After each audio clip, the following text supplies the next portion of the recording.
ઘટના એવી બની છે કે જૈનમ બ્રોકિંગ લિમિટેડની સબ બ્રાન્ચ ગ્રીન વોલ, જે નિમિતભાઈ એના પાર્ટનર અને હિરેનભાઈ જાદવ એ બે હતા, તેણે બધાની ડિપોઝિટ લઈને એક નિમિતભાઈ છે તે ફરાર થઈ ગયા છે અને હિરેનભાઈ છે તે પોલીસ સ્ટેશનમાં સરેન્ડર થઈ ગયા છે.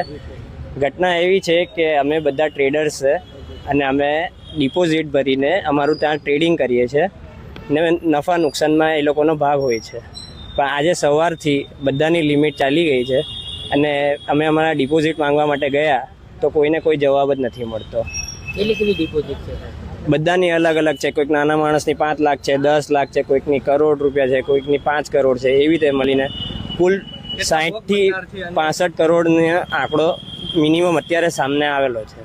કેટલા ભોગ બનનાર છે અને કેટલો આંકડો લાગી રહ્યો? ભોગ બનનાર કમસે કમ 50 થી 60 લોકો છે, જેમાં નાના વર્ગના લોકો પણ છે અને મોટા પણ લોકો છે. નાના વર્ગના લોકોને અત્યારે કન્ડિશન એવી આવી ગઈ છે કે તે લોકો પાસે ઘરે જવા માટે બી પૈસા નથી ને એ લોકો કોઈક ઊંધું પગલું લઈ લે એવી સ્થિતિ આવી ગઈ છે. અમુક લોકો ફોરેક્સ માર્કેટનું ટ્રેડ કરતા કે કઈ રીતના? ના, આ ઇન્ડિયન શેર માર્કેટનું જ હતું, જે હતું તે બધું ને બધું લીગલ છે. અત્યારે તમે કોના વિરુદ્ધ ફરિયાદ નોંધાવી છે અને હવે આગળ તમારી શું માંગ છે?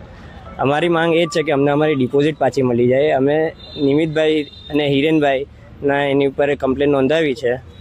ગ્રીન વોલ કંપની છે એની પર કમ્પ્લેન કરી છે, જે જૈનમની સબ બ્રાન્ચ છે.